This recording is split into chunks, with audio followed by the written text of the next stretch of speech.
విశ్వేశ్వరుడు కావచ్చు, లేదా జ్యోతిరావు పూలే కావచ్చు, లేదా డాక్టర్ బాబాసాహెబ్ అంబేద్కర్ గారు కావచ్చు, లేదా మహాత్మా గాంధీ గారి సిద్ధాంతం కావచ్చు.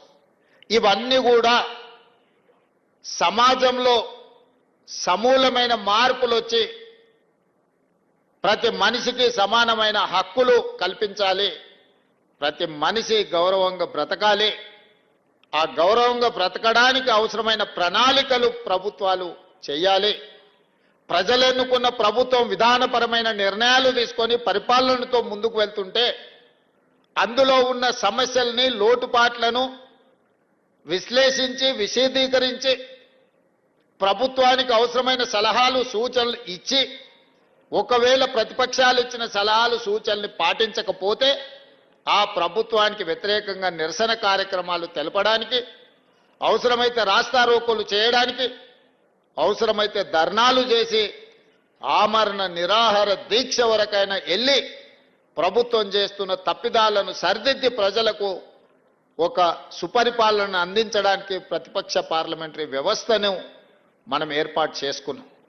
పాలకపక్షం తీసుకునే నిర్ణయాలు, ఆ నిర్ణయాల ద్వారా జరుగుతున్న రాష్ట్రంలో, దేశంలో పరిపాలనలో ఉన్న లోపాలను ఎత్తి చూపడానికే ప్రతిపక్ష వ్యవస్థ ఈరోజు మనం ఏర్పాటు చేసుకున్నాం. ఈ వ్యవస్థలన్నీ కూడా ప్రజల యొక్క సంక్షేమం, ప్రజల యొక్క అభివృద్ధి, ప్రజల యొక్క జీవన ప్రమాణాలు పెంచడానికే మనం అందరం కలిసి ఏర్పాటు చేసుకున్నాం. అదే మన భారత రాజ్యాంగం, డాక్టర్ బాబాసాహెబ్ అంబేద్కర్ గారు మనకు అందించిన వరం. ఆ డాక్టర్ బాబాసాహెబ్ అంబేద్కర్ గారు అందించిన వరమే ఈ ప్రజాస్వామ్య పార్లమెంటరీ వ్యవస్థ, ఈ శాసనసభలు.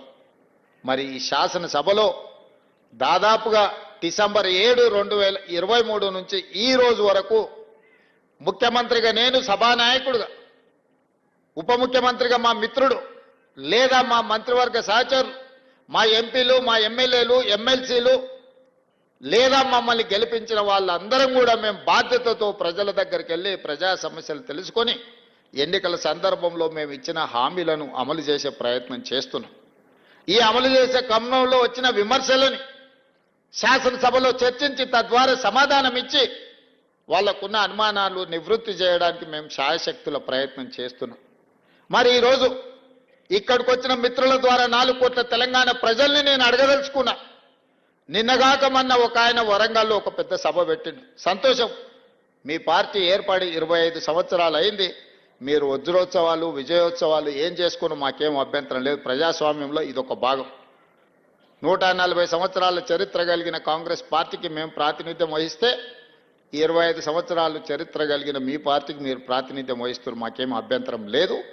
మీరు విజయోత్సవం సభలు ఏర్పాటు చేసుకుంటాం అంటే మంత్రి పొన్నం ప్రభాకర్ గారిని పిలిచి ఎన్ని వందల బస్సులు అడిగినా అన్ని వందల బస్సులు వాళ్ళకి ఇవ్వండి, వాళ్ళక్కడ సభ ఏర్పాటు చేసుకొనివ్వండి, వాళ్ళకు అవసరమైన అన్ని వెసులుబాట్లు కల్పించండి అని చెప్పి ఆర్టీసీ అధికారులనే కాదు, పోలీసు అధికారులను, అక్కడుండే మున్సిపల్ అధికారులను, కలెక్టర్లకు అందరికి కూడా నేను సమీక్ష చేసి ఆదేశాలు ఇచ్చిన.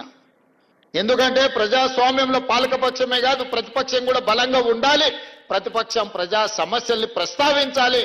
వారు ప్రస్తావించిన ప్రజా సమస్యల్ని మేము పరిష్కరించడానికి వీలవుతుంది, పరిష్కరించాలన్న చిత్తశుద్ధితోని వారు సభ నడుపుకోవడానికి సంపూర్ణంగా ఈ రాష్ట్ర ప్రభుత్వం సహకరించిందన్న మాట నిజం కాదా?